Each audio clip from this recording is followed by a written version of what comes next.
Hello and welcome to the second review of Request Month 2019. This is Insurgency Sandstorm for PC, although it's slated for release later on for Linux and Mac, as well as PlayStation 4 and Xbox One. This is a tactical first-person shooter and the sequel to Insurgency. It was developed by New World Interactive and published by Focus Home Interactive, and originally was slated for release in September of 2018, but ended up being pushed back to December of 2018. With the main rationale being that they wanted to polish the game up and make sure that the optimizations were put in because they were running into some pretty serious performance problems when the game was in its beta stages back in August. In fact, if you look around at the feedback that the game's been getting, that seems to be the biggest complaint is actually the performance, and I'll certainly address that later on in the video, but I want you to understand going into this that I have a more powerful PC than most people do, so the kind of issues that a lot of people with lower end systems are running into, I'm not experiencing myself. But again, that's something I'll address in a moment. So let's actually start taking a look at this game proper and find out what exactly we're dealing with here, whether it's a proper, strong sequel to the previous game, or whether it does something else entirely. And we'll go ahead and start like we usually do with the presentation, which runs on Unreal Engine 4. This does afford some pretty strong capabilities with regards to post-processing, with support for high-res textures and strong modeling, and it does take advantage of quite a few of these things. For example, the smoke effects are particularly good, and they take great advantage of these during firefights, both from what you're actually experiencing in the general combat, as well as being able to throw smoke grenades to conceal your movement. They also went out of their way to make sure that the weapon handling animations are absolutely fantastic. They are some of the best you will see in the industry with regards to the smoothness and the realism of the actual weapon handling, even down to the fact that there are multiple reload animations depending on whether you're doing a basic reload, a reload from empty, or even a speed reload, which is actually a new gameplay feature that I'll be talking about in a moment. But sadly, it's not all roses when it comes to the visuals, because even though a lot of it looks very good, the characters themselves look only okay. They don't have particularly great modeling, but it's definitely serviceable and gets the job done pretty decently, and their animations in third person at least are usually pretty solid. But given how detailed and smooth the animations are in first person, it's a bit of a disconnect there. There's also the matter of whenever a character dies, they instantly ragdoll, and that can look pretty ridiculous, so that also can take you out of the experience just a bit. In addition, while there's not really much to complain about in terms of the actual environments, which are usually modeled and textured and animated even extremely well, there is the matter of the water, which inexplicably looks like the water in Oblivion. And then of course there are a few odd visual glitches here and there, so for example sometimes the animations will glitch out a bit, and instead of doing a normal speed reload from non-empty magazine where you just drop the mag and stick another one in, sometimes it will drop the mag and then you'll do a reload as if the weapon were completely empty instead of actually having a round in the chamber already. It's a bit odd and it doesn't happen all the time, so I'm not exactly sure what causes it, but it can be a bit annoying sometimes. There's also an odd issue I noticed with Magnifying Optics, where if you're behind cover and you go to aim down your sights and you end up moving back behind cover, you'll actually lift the weapon up away from whatever you're pointing at because you moved too close to the cover, and yet there'll still be that magnified circle right in the middle of the screen until you either stop aiming down your sights or you move back out of cover and bring the weapon back down, and then it looks proper as opposed to just being in the middle of the screen for no reason. And much like with the speed reload animation glitch, I'm not entirely sure what causes it to do that, but it's just a mild irritant at worst, and that's actually what the majority of issues you'll run into with the visuals are, just mild irritants. But something you should be concerned about is performance. Now again, I am running a GTX 1080, i7 4790K and 16 gigs of RAM. It's a pretty powerful system, so I don't really run into the massive performance problems that a lot of people with mid and low end systems have. But as you can see throughout the footage, I did enable the in-game FPS counter, and you'll see it fluctuating pretty wildly between about 50 and about 120 frames per second. Now you do have to keep in mind that I am running this in 1080p on the maximum settings, except for one particular setting, which enables the full ultra-realistic 3D scopes, and I didn't notice much of a change in the visuals, but I did see the performance tank quite a lot if I had that enabled. So I just left that disabled and don't really worry about it too much. But the other settings are a bit more intangible. I'm not entirely sure what causes the frame rate dips below 60 frames per second, because they only happen for about a second or so, and they are interspersed between periods of about 65 to 120 frames per second. And for the most part, you can see the frame rate is somewhere between about 70 and 90 frames per second, even when there's quite a lot of action going on. So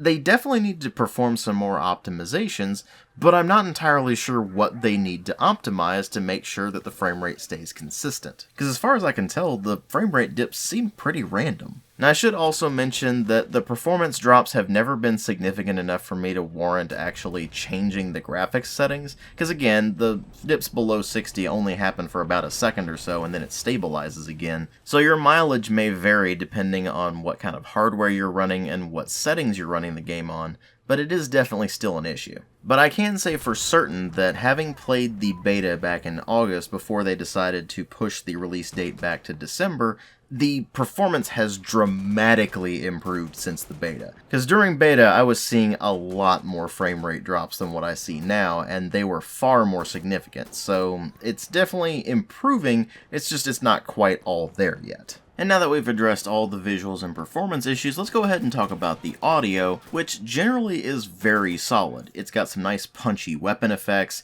it's got some nice beefy explosions going on, and when the fire support starts rolling in, things get really intense really quickly. And that is also reflected in the voice acting, where the characters do have battle chatter, and when they're getting shot at, when the explosions are raining around them, they'll be freaking out constantly. And while the voice acting is certainly not the best, the actors all do a decent enough job with what they're given, and it does end up contributing to not only simply a kind of dark humor about the game sometimes, but also really living up to that meme that people refer to these as PTSD simulator. They really do go out of their way to make sure that the combat experience is very intense from an audio-visual standpoint, and even from a mechanical standpoint, and that just does wonders for the game. If anything, the only element of the presentation that outright falls flat is the music, which is there. It's pretty typical modern military shooter fare when you really get down to it, and while it certainly is fine on the menus,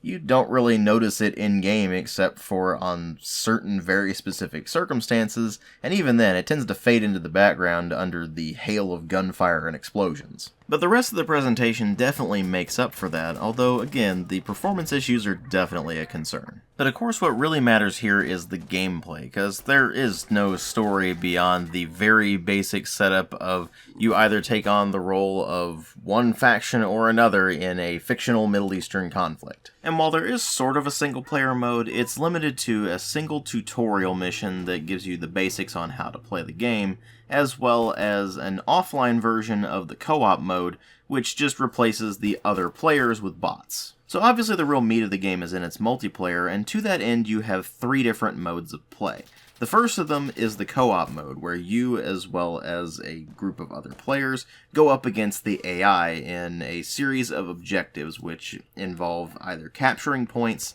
defending the points that you've captured, or destroying enemy weapon caches. And you'll progress from objective to objective with your squad until eventually you get to the final objective, which is always holding a point against a large onslaught of enemies. If your team manages to survive until the counter ends, then you ultimately win the match, but if at any point along the way then your team is eliminated, you actually restart the entire map at the very first objective. That may sound like it could get very annoying, and occasionally it is, but more often than not it actually is not, because even if you do restart at the very beginning of the map, you actually find that the objectives really don't take all that long to complete, especially if you're working together with your team rather well. The same level of teamwork that is encouraged in the versus multiplayer is also encouraged in the co-op, but unlike in the versus multiplayer, where each faction has its own specific set of weaponry available, In the co-op mode, you don't have that restriction. As long as it's a weapon for your particular class, then you can generally equip it. And don't worry, I'll explain the classes and the loadout system a bit later on after I've covered all the game modes. Anyway, I'm digressing here.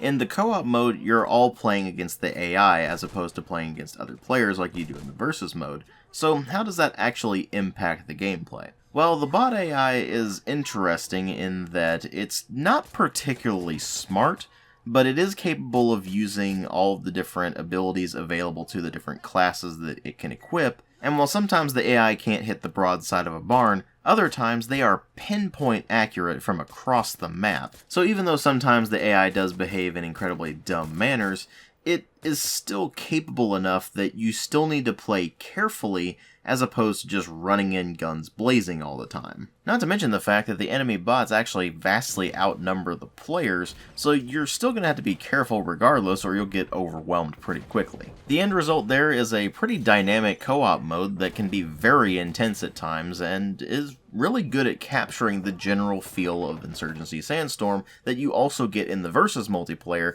but even doing it with just bots. This of course does lead me into the second and third modes of play, which are the versus mode and the competitive mode. Now these are basically the same thing, except that competitive mode is ranked. And since I don't particularly care about the esports side of things all that much, I didn't really bother with the competitive mode. You had to do 10 matches in order to be ranked in the first place, and while that is a pretty standard process across most games that have a competitive mode like this, it just ends up being a fairly tedious method of getting ranked in the first place, and then when you actually try to get into the playlist itself and just play the competitive matches, there's really not all that many people who are all that interested in the competitive mode, so it can take you quite a while to find games in it. And when you really get down to it, it is just a more restrictive ranked version of the versus mode, so I might as well just talk about the versus mode itself. Now the versus multiplayer is split between 3 distinct game modes. The first of these is Firefight, which is a point capture mode where each team is trying to capture all 3 points on the map or eliminate the enemy team. In this mode, you only respawn if your team manages to capture a point. So the combat gets pretty intense, and a lot of the engagements can be very down to the wire, particularly if you have only one person left on a team and they manage to get that clutch capture to bring the whole team back. And with the lack of fire support and light vehicle support, it really does come down to a lot of how well the teams are working together, and of course individual player skill. The next mode is actually surprisingly simple. It's called Push, and the idea there is that you're trying to work together with your team in order to destroy the enemy team's weapon cache. If you destroy it, then you manage to win the match. But before you manage to get to the enemy team's weapon cache, you have to progress through a series of capture points. And this is where things can get fairly interesting because the respawns are on a wave-based system in this particular mode, and if you run out of waves, then nobody can respawn. If you manage to capture a point, then you do gain a number of respawn waves back, but unlike in the Firefight mode, fire support is available to both teams, so you do need to be very careful with that and make sure you don't just get taken out by artillery fire. The last versus mode currently available is called Skirmish, and the idea here is that it's also a point capture mode, but in addition to fire support being available, you also have light vehicle support in the form of a technical with a heavy machine gun mounted on it, so you can roll that up to a point and quickly get your guys in there, but you can also basically lock down the point with that heavy machine gun because it will actually punch through a lot of walls. So people need to be careful when those come up, and they ultimately are trying to take out the technical as quickly as they possibly can. In this mode, you're ultimately trying to work towards destroying the enemy team's weapon cache, as well as capturing all of the points. Because if you manage to destroy the enemy team's weapon cache, then they no longer get light vehicle support respawns, and they also no longer get respawn waves from capturing points, so they need to be very careful with that, and keep an eye on the weapon cache, as well as going out and trying to capture all of the points. And regardless of which mode you're playing, whether that be any of the 3 versus modes, or even the co-op modes, you need to be very careful, you need to work with your team, and you need to set up a good class balance for your team. You see, when you hop into a match, you're presented with the loadout screen, and this allows you to choose one of the available classes. classes. Now, most of the classes have a limit on the number of players that can be in that particular class at any given point, with the exception there being the Rifleman class, which has no limit. Each of the classes has its own specific set of weapons that you can choose from, and in the Versus mode, this is further complicated by each team having its own specific set of weapons to choose from to begin with. As for the different capabilities of the classes, the Breacher, for example, uses submachine guns and shotguns, whereas the Demolitions class is the only one that gets rocket launchers, and the Marksman class is the only one that gets DMRs or sniper rifles. Now, regardless of which class you choose, you actually select your loadout using the supply point system, which is carried over from previous Insurgency games, and is basically a way of limiting what you can actually put in your loadout, but giving you a lot of control over what you actually can use. So even though the supply points are used to purchase weapons and weapon attachments and grenades or rocket launchers in the case of the Demolitions class, or any number of things like that, you can also take either a light or heavy carrier and light or heavy armor, which will give you different trade-offs. So for example, if you decide to take heavy armor, then obviously you'll be able to absorb more punishment before going down, but you also move more slowly and you reload more slowly, and it takes you a bit longer to bring up your weapon to aim down your sights. Whereas if you take light armor, then you move more quickly, you reload more quickly, and you can bring up your weapon faster, but you can take less damage. If you take the light carrier, you obviously have the same speed and movement benefits, but you also carry less ammunition and you get one less explosive slot than you do if you use a heavy carrier. And you really can optimize your loadout to your heart's content. If you really like a particular primary weapon and you want to put a lot of attachments on it, then you certainly can, but there's going to be trade-offs with that, because you do have that limited number of supply points, and the way you get more of those to optimize your loadout is to take the light carrier or light armor or both options, and maybe not even take a secondary weapon at all. It is ultimately a very well-designed system that does work quite well and gives you a lot of leeway to set up a class that you're really comfortable with. Now, as I mentioned before, this is present in both the Versus multiplayer and the co-op, but the main difference with the co-op is that you don't have the faction-based restrictions that you do in the Versus. So, for example, if you go into the co-op and it puts you on the security team, then you can still use weapons that are normally associated with the insurgent team, like, say, the AK-74 or the AKM or things like that. They do still have the class restrictions in place, so you can't, for example, use the shotguns that only breachers get with another class that doesn't normally get them, but that's really to be expected. And while we're on the subject of classes, there are two new introductions in Sandstorm that weren't there in the previous games. These are the Observer and the Commander. These two classes actually need to work in tandem. You see, Observers are radio operators, and they're there to assist the Commander. The Commander can use their binoculars to target and call in different types of fire support, whether that be things like artillery barrages, or smoke barrages, or even calling in a helicopter gunship or something along those lines, and the Observer needs to be near them in order to call that in. This does add another layer of teamwork on top of what was already present in the previous game, and it does make things more dynamic and interesting, because you might be sitting and comfortably defending a point, and then the enemy commander calls in an artillery barrage on your position, so you end up needing to take cover in order to avoid getting hit by that, and that gives them time to move up into an advantageous position in order to storm the control point. Now, I have noticed that this tends to get used a lot more in the co-op mode than it does in the Versus modes, but I think that's partly because one of the Versus modes doesn't even allow fire support at all, and so people just kind of get used to just basic infantry combat and working together as infantry. Although I'm sure for some people they just don't want to play the Commander or Observer role, because that means you generally have to hang back and keep an eye on things as opposed to jumping right into the combat and getting into the nitty-gritty. That said, if your team does not have a commander, then you will actually start to hear it from the in-game battle chatter, where they're sitting there complaining about how there is no commander and somebody needs to hop in on that role. And that does get annoying to the point where somebody is going to hop into the commander role just to get the characters to stop complaining about the fact that there's no commander. And then of course they're going to find that the role is actually very useful to their team, so they probably won't mind playing it as much. And while that can certainly be annoying, it's also a pretty clever way of making sure there is always a commander on your team in the modes that do support that. But once you've got your class and your loadout selected, you hop into the game, and what's the actual gameplay like? Well, as I said, this is a team-based tactical first-person shooter in the vein of something like Red Orchestra or of course the previous Insurgency games, where you have free aim, so there's no crosshair in the middle of the screen, your weapon will move around as you're looking around, and you have to aim down your sights in order to get any real accuracy. There's a very minimal heads-up display where the idea is to only give you the information that is really relevant to you at the moment that you need it, and while that doesn't include things like the amount of rounds left in your magazine as you're continuing to fire, the idea is that you actually keep track of the ammunition yourself,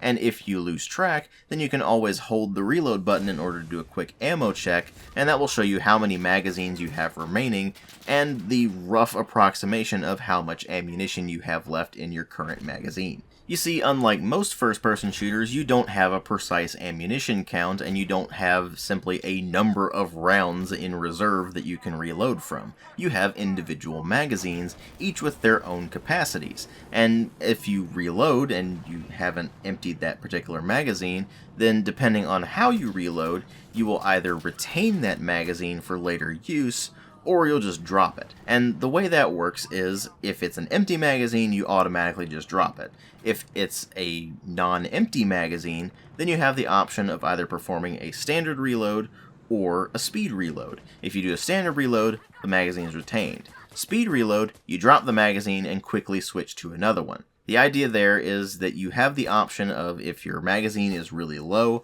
or you're in a very intense firefight, then you can quickly get back into the fight without worrying about it too much. And the way you do this is by simply pressing the reload button to do a standard reload or quickly double tapping the reload button to do the speed reload. It's a really nice feature, and I'm surprised more games don't do it. But to be fair, most games aren't striving for a more realistic magazine retention system like the Insurgency series does, so I guess I really shouldn't be surprised that more games don't do it. Anyway, let's go ahead and move on here. Aside from the way the reload system works, the actual weapon handling is quite interesting. Now, I've already mentioned that it has a free aim system with no crosshair, so you're either relying on a laser pointer or you're relying on the actual sights of the weapon, whether that be some sort of optic or whether it be the actual iron sights. Every single one of the weapons has its own individual quirks, whether this be the amount of damage it seems to do, the muzzle velocity, the amount of rounds in the magazine, any number of things like that all determine the actual mechanics of the gun, and the more interesting thing is the way that the ballistics are simulated. You see, at longer ranges, it actually simulates ballistics, so you do have bullet drop and you need to worry about the actual velocity of the round and things like that. At close ranges, it's much more of a hit scan system, so that you have very intense, very immediate CQB, and the longer range shots require more skill and patience. Now, regardless of what range you're actually fighting at, the weapons in this game all feel very powerful because the amount of health you have is very low. So you'll either take a single headshot to go down, or it might be just one shot to the body, or maybe 2 shots to the body. I've never seen it take more than 3 shots to the body to take down an enemy, and most of the time it's in the 1 to 2 range. If they're wearing armor, then obviously they have a better chance of surviving the hits, but they're not going to survive for very long. So you do need to be very slow, very methodical, and very careful, because the alternative there, if you just run in guns blazing, is that you're probably going to go down almost instantly. So the mechanics definitely encourage a more slow, methodical, tactical approach to gameplay, where you really do need to work together with your team in order to cover all of your angles, and that means that communication is incredibly important. Now, unlike most other first-person shooters, if you go into the voice chat in this game, enemies that are nearby can actually hear what you're saying, so you do need to be careful with that if you're moving into an enemy position. So if you're trying to be stealthy, but something comes up that you really need to report to your team, you actually have a fairly challenging decision ahead of you that you need to make in a very short time frame. And when you bring all of that together, you have a game that really does feel a lot more realistic than most other first-person shooters out there, and it does make the combat that much more intense. And if your team is organized, you're communicating well, everybody has their own specific roles that they're going to be playing in the squad,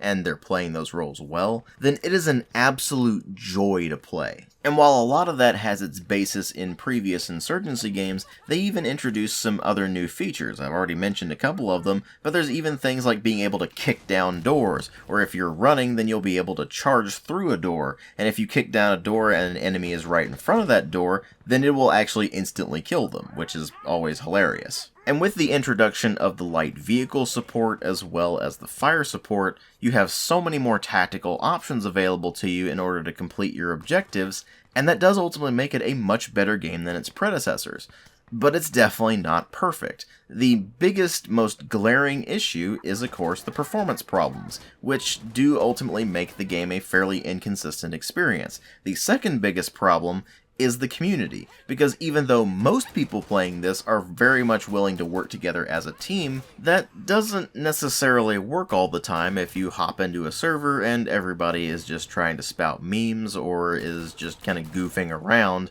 or nobody's really willing to work as a team. Now, that's not necessarily an issue that comes up all that much with this particular community, because the kind of player that this game attracts is not really the kind of player that you'd see in, say, Call of Duty or Battlefield, who just want to dick around all the time. But you do see some of that here, and when that does happen, it can have a pretty negative impact on your gameplay experience, depending on what you're playing. Because it's definitely less of an issue in the co-op modes than it is in the versus modes. There is also a tertiary issue that the developers are actively working on, which is content. Now, in the current version of the game, there's not really all that many maps. They are working on getting more into the game, and they're also working on expanding the arsenal. So, for example, the next major update, which I believe is actually slated to come out this month, is going to include things like the MP5A4 and MP5A2, depending on which faction you're playing, as well as other changes that they're trying to bring to the table. And they are actively working on making the game better, so I do expect them to make improvements to performance, and I do expect them to add more content as time goes on. But right now, there's actually not all that many maps that are available in the game, and while the ones that are there are generally pretty decent, there are some balancing issues as well. So some maps are particularly one-sided, where one particular team has a noticeable advantage over the others, usually the defending team. But it's not necessarily always the case, and if your teamwork is good, then you can usually overcome that disadvantage. But it is definitely something they should be working on for any future maps they decide to bring into the game. And then, of course, there is the character customization system, which is actually pretty decent considering that the previous games didn't have one. The problem is that, unlike with all of the weapons and the grenades and things like that, which are all unlocked no matter what, and as long as you have the supply points for them, you can put them in your loadout, you have to unlock the cosmetics either by just earning them from level ups, or earning credits that you can spend on them by just simply playing the game. The problem is that you earn the credits at a very slow rate, and a lot of the cosmetic items cost upwards of several hundred of these credits. And keep in mind that most level ups, which is the only way I can tell that you can actually earn credits right now, are only 100 credits. So it might take you a good 8 to 10 levels to actually be able to unlock a single cosmetic item. And that can translate to several hours of gameplay just to unlock a single cosmetic item. And that can be something like, oh, I've unlocked these gloves, and it took me about 3 hours to do so. And I unlocked this shirt, and it took me 8 hours to do so. So on and so forth. So the process of unlocking cosmetic items is rather tedious, and even though the game does start you with a small allotment of credits, it's only enough to get maybe a couple of items if you're going for a specific look. And to make matters more annoying, the credit prices on most of these items don't really make a whole lot of sense. I mean, to give you an example, black leather gloves are 1,000 credits. Meanwhile, basic helmets are something like 100 credits, or maybe even 200 to 300 credits, and there's just not a whole lot of consistency with the way things are priced, other than the simple fact that based on the so-called rarity, which is green, purple, and so on and so forth, you end up with higher prices. What qualifies a particular item for a particular tier, I have absolutely no idea, and I have absolutely no idea what qualifies them for higher prices, but that's the way it works in this particular game, and you really don't have very many options starting out. It gives you a basic setup for the clothing and tattoos and such that your character can have, but beyond that, they all have to be purchased through this in-game credit system or unlocked directly during level ups. Now thankfully you can select your character's face, their voice, and in the case of the security team, their gender, all without having to spend any credits, but those options are all fairly limited as well, and there's only so much you can do there. Now the developers have said that they are putting in more cosmetics as they continue to develop for the game, so we might see some changes to this system, and we might see a lot more options put in at a later date, but as it stands, the character customization system, while certainly a good idea, is in practice fairly messy. And in fact, messy is the word I would use to describe the game in general. That's not to say it's bad by any stretch of the imagination. It's actually a very good game and is in most ways an improvement upon its predecessors, but it is still plagued by some fairly nasty performance issues, particularly for people with lower end machines, and there are a few issues with the cosmetic system and the relatively small number of maps that are available in the game at this point, but with the exception of the performance issues, which definitely need to be addressed immediately, the rest of the issues are more just annoyances than anything else, and even then, a lot of them are only mild annoyances. So it's not really anything that's going to be deal-breaking, except in the case of your PC not being able to run the thing at an acceptable frame rate. But if you have the hardware for it, or at least willing to cut back on the visuals a bit to optimize your frame rate, and you have the patience and the teamwork-oriented mindset for it, what you have on offer here is an excellent tactical shooter that fans of the genre, and especially fans of the previous games in the series, are definitely going to enjoy. And if it weren't for the performance issues, I would give this a 4 out of 5, but in its current state, with the performance issues, I'm giving it a 3.5 out of 5 instead. I will certainly keep an eye on the game, and if they do manage to fix the performance issues, then I will certainly bump that score up to what it really should be if the game didn't have those performance problems in the first place. Thanks for watching.